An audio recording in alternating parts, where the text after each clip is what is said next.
we're going to do a little presentation on the new report that has gone out today by the European Data Center Association. And you're going to do a little presentation about the report.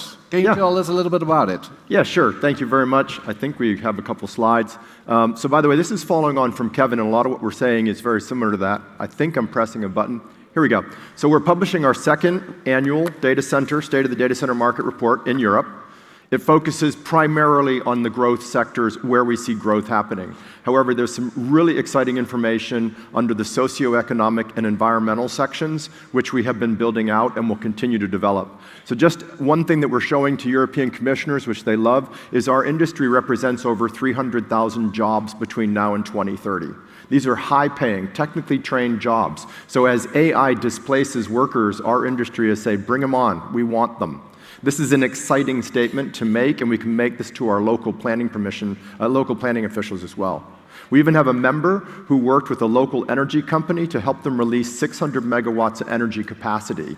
And that is something that we're pulling out in the socioeconomic impact of our report. So it's really that simple. We've got several highlights up here. I'm not going to actually repeat them all, other than when we meet with European officials and we start telling them that we already use 97% renewable or carbon-free energy, years ahead of our desire to get there by 2030, they're sitting there aghast. They think of us as belching out fumes.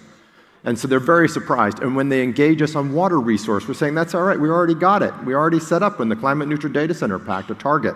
We're already making decisions to use closed-loop systems in water-stressed areas, or use industrial and recycled water instead of potable or sweet water from the ground. And so these politicians are amazed with some of the data that we're throwing at them. And of course, there are other issues such as heat reuse and IT componentry, and we're basically saying, we're working on it. Scope 3 emissions, whole life cycle assessment, we're working on it.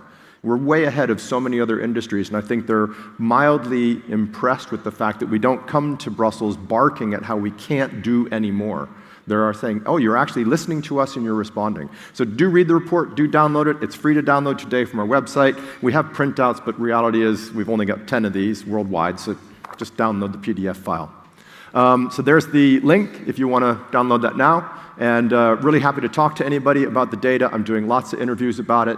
Anybody in the investor community, the supplier community into our industry, or if you're just curious as to where you should be investing, love to talk to you about it.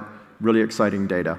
All across Europe, we're going to see some huge growth over the next 6 to 7 years. It's great to see. Thank you. Excellent. Thank you so much.